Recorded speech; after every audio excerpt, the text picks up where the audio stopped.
Chapitre 7. Une attaque de gouttes. Le lecteur est peut-être surpris de ce ton libre et presque amical. Nous avons oublié de dire que depuis 6 semaines, le marquis était retenu chez lui par une attaque de gouttes. Mademoiselle de la Mole et sa mère étaient à Hyères, auprès de la mère de la marquise. Le comte Norbert ne voyait son père que des instants. Ils étaient fort bien l'un pour l'autre, mais n'avaient rien à se dire. Monsieur de la Mole, réduit à Julien, fut étonné de lui trouver des idées. Il se faisait lire les journaux. Bientôt, le jeune secrétaire fut en état de choisir des passages intéressants. Il y avait un journal nouveau que le marquis abhorrait. Il avait juré de ne le jamais lire, et chaque jour en parlait. Julien riait. Le marquis, irrité contre le temps présent, se fit lire Tite-Live, la traduction improvisée sur le texte latin l'amusait. Un jour, le marquis dit avec ce ton de politesse excessif qui souvent impatientait Julien: « Permettez, mon cher Sorel, que je vous fasse cadeau d'un habit bleu. Quand il vous conviendra de le prendre et de venir chez moi, vous serez à mes yeux le frère cadet du comte de Chaulnes, c'est-à-dire le fils de mon ami le vieux duc. » Julien ne comprenait pas trop de quoi il s'agissait. Le soir même, il essaya une visite en habit bleu. Le marquis le traita comme un égal. Julien avait un cœur digne de sentir la vraie politesse, mais il n'avait pas d'idée des nuances. Il eût juré, avant cette fantaisie du marquis, qu'il était impossible d'être reçu par lui avec plus d'égard. Quel admirable talent, se dit Julien. Quand il se leva pour sortir, le marquis lui fit des excuses de ne pouvoir l'accompagner à cause de sa goutte. Cette idée singulière occupa Julien. Se moquerait-il de moi, pensa-t-il? Il alla demander conseil à l'abbé Pirard, qui, moins poli que le marquis, ne lui répondit qu'en sifflant et parlant d'autre chose.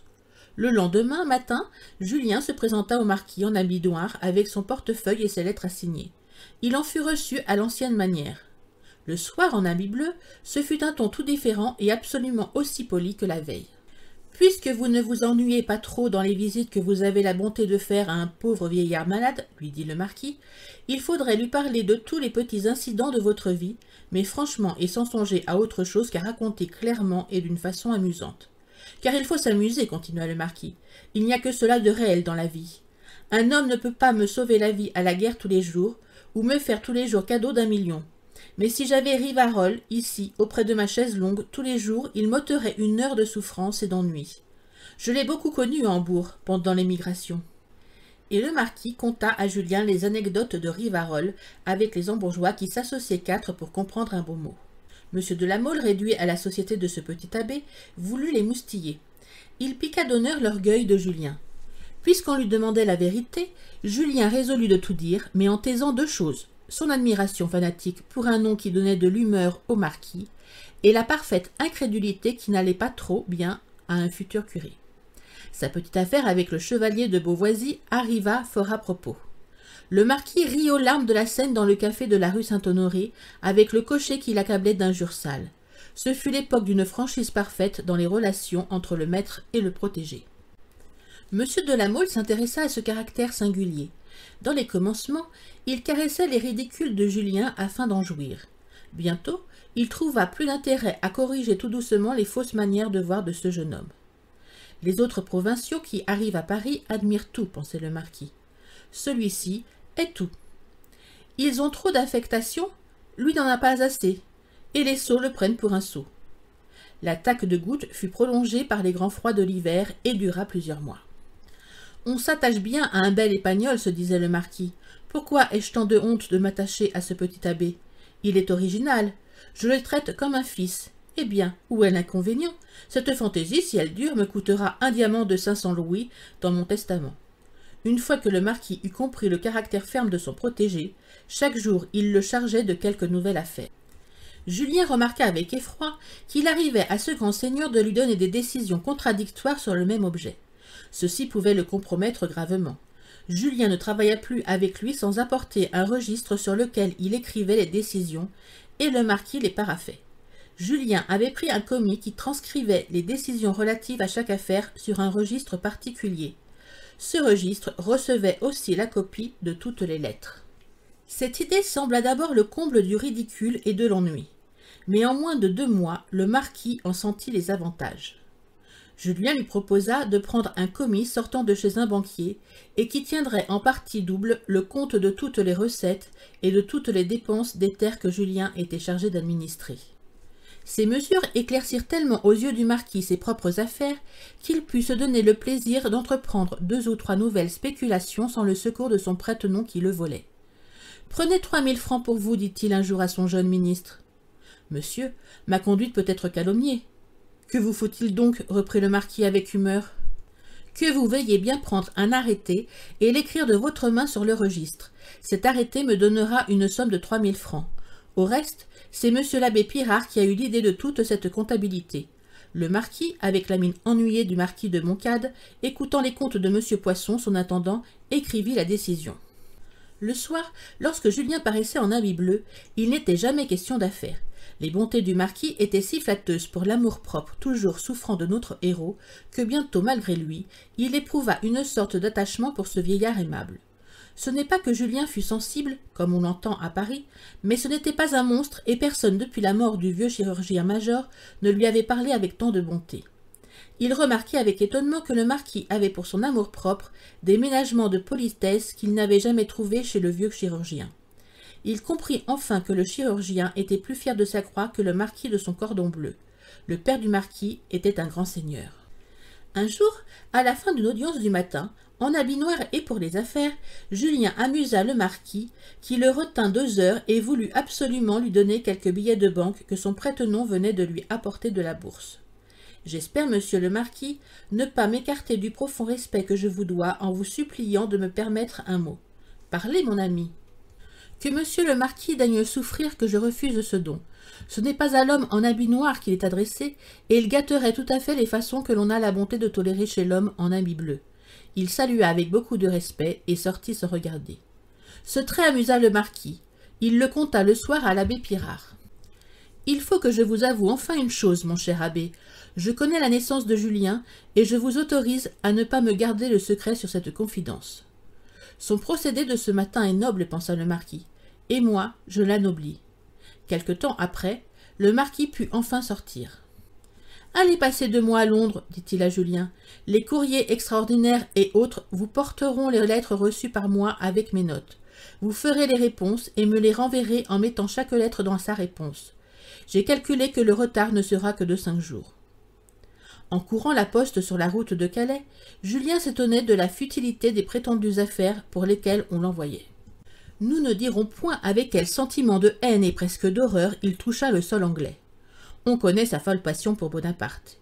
Il voyait dans chaque officier un Sir Hudson-Lowe, dans chaque grand seigneur un Lord Bathurst, ordonnant les infamies de Sainte-Hélène et en recevant la récompense par 10 années de ministère. À Londres, il connut enfin la haute fatuité. Il s'était lié avec de jeunes seigneurs russes qui l'initièrent. « Vous êtes prédestiné, mon cher Sorel, lui disait-il. Vous avez naturellement cette mine froide et à 1000 lieues de la sensation présente que nous cherchons tant à nous donner. »« Vous n'avez pas compris votre siècle, disait le prince Korazov. Faites toujours le contraire de ce qu'on attend de vous. Voilà d'honneur la seule religion de l'époque.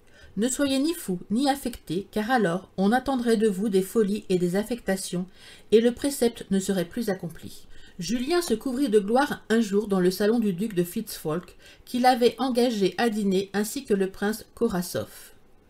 On attendit pendant 1 heure. La façon dont Julien se conduisit au milieu des 20 personnes qui attendaient est encore citée parmi les jeunes secrétaires d'ambassade à Londres. Sa mine fut impayable.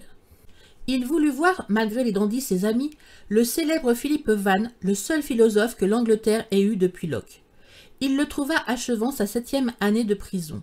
L'aristocratie ne badine pas en ce pays-ci, pensa Julien. De plus, Vann est déshonoré, vilipendé, etc.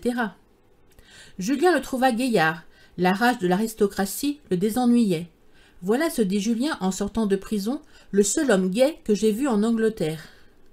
L'idée la plus utile au tyran est celle de Dieu, lui avait dit Vann. Nous supprimons le reste du système comme cynique. À son retour, « Quelle idée amusante m'apportez-vous d'Angleterre » lui dit monsieur de la Mole. Il se taisait. « Quelle idée apportez-vous, amusante ou non » reprit le marquis vivement. « Primo, dit Julien, l'anglais le plus sage est fou 1 heure par jour. Il est visité par le démon du suicide qui est le dieu du pays. Secondo, l'esprit et le génie perdent 25% de leur valeur en débarquant en Angleterre. Tertio, rien au monde n'est beau, admirable, attendrissant comme les paysages anglais. À mon tour, dit le marquis. Primo, pourquoi allez-vous dire au bal chez l'ambassadeur de Russie qu'il y a en France 300 000 jeunes gens de 25 ans qui désirent passionnément la guerre? Croyez-vous que cela soit obligeant pour les rois? On ne sait comment faire en parlant à nos grands diplomates, dit Julien. Ils ont la manie d'ouvrir des discussions sérieuses. Si l'on s'en tient au lieu commun des journaux, on passe pour un sot. Si l'on se permet quelque chose de vrai et de neuf, ils sont étonnés, ne savent que répondre, et le lendemain, à 7 heures, ils vous font dire par le premier secrétaire d'ambassade qu'on a été inconvenant. Pas mal, dit le marquis en riant. Au reste, je parie, monsieur l'homme profond, que vous n'avez pas deviné ce que vous êtes allé faire en Angleterre. Pardonnez-moi, reprit Julien. J'y ai été pour dîner une fois la semaine chez l'ambassadeur du roi, qui est le plus poli des hommes. Vous êtes allé chercher la croix que voilà, lui dit le marquis. Je ne veux pas vous faire quitter votre habit noir, et je suis accoutumé au ton plus amusant que j'ai pris avec l'homme portant l'habit bleu. Jusqu'à nouvel ordre, entendez bien ceci, quand je verrai cette croix, vous serez le fils cadet de mon ami le duc de Chaulnes, qui, sans s'en douter, est depuis 6 mois employé dans la diplomatie. Remarquez, ajouta le marquis d'un air fort sérieux, et coupant court aux actions de grâce, que je ne veux point vous sortir de votre état. C'est toujours une faute et un malheur pour le protecteur comme pour le protégé. Quand mes procès vous ennuieront, ou que vous ne me conviendrez plus, je demanderai pour vous une bonne cure, comme celle de notre ami l'abbé Pirard, et rien de plus, ajouta le marquis d'un ton fort sec. Cette croix mit à l'aise l'orgueil de Julien. Il parla beaucoup plus. Il se crut moins souvent offensé et pris de mire par ses propos, susceptibles de quelque explication peu polie, et qui, dans une conversation animée, peuvent échapper à tout le monde. Cette croix lui valut une singulière visite. Ce fut celle de monsieur le baron de Valenod, qui venait à Paris remercier le ministère de sa baronnie et s'entendre avec lui. Il allait être nommé maire de Verrières en remplacement de monsieur de Rênal. Julien rit bien, intérieurement, quand M. de Valenod lui fit entendre qu'on venait de découvrir que M. de Rênal était un jacobin. Le fait est que, dans une réélection qui se préparait, le nouveau baron était le candidat du ministère, et au grand collège du département, à la vérité fort ultra, c'était M. de Rênal qui était porté par les libéraux. Ce fut en vain que Julien essaya de savoir quelque chose de Madame de Rênal. Le baron parut se souvenir de leur ancienne rivalité, et fut impénétrable. Il finit par demander à Julien la voix de son père dans les élections qui allaient avoir lieu. Julien promit d'écrire. « Vous devriez, monsieur le chevalier, me présenter à monsieur le marquis de La Mole. »« En effet, je le devrais, pensa Julien. Mais un tel coquin. En vérité, répondit-il, je suis un trop petit garçon à l'hôtel de La Mole pour prendre sur moi de présenter. » Julien disait tout au marquis.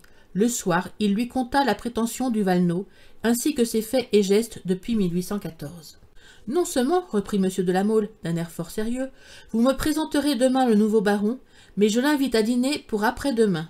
Ce sera un de nos nouveaux préfets. »« En ce cas, reprit Julien froidement, je demande la place de directeur du dépôt de mendicité pour mon père. »« À la bonne heure, dit le marquis en reprenant l'air gai. Accordez, je m'attendais à des moralités. Vous vous formez. » M. de Valenod apprit à Julien que le titulaire du bureau de loterie de Verrières venait de mourir. Julien trouva plaisant de donner cette place à M. de Chaulnes, ce vieil imbécile dont jadis il avait ramassé la pétition dans la chambre de M. de La Mole. Le marquis rit de bien bon cœur de la pétition que Julien récita, en lui faisant signer la lettre qui demandait cette place au ministre des Finances. À peine M. de Chaulnes nommé, Julien apprit que cette place avait été demandée par la députation du département par M. Gros, le célèbre géomètre. Cet homme généreux n'avait que 1400 francs de rente, et chaque année prêtait 600 francs au titulaire qui venait de mourir pour l'aider à élever sa famille. Julien fut étonné de ce qu'il avait fait. « Ce n'est rien, se dit-il, il faudra en venir à bien d'autres injustices, si je veux parvenir et encore savoir les cacher sous de belles paroles sentimentales. Pauvre M. Gros, c'est lui qui méritait la croix, c'est moi qui l'ai, et je dois agir dans le sens du gouvernement qui me la donne. »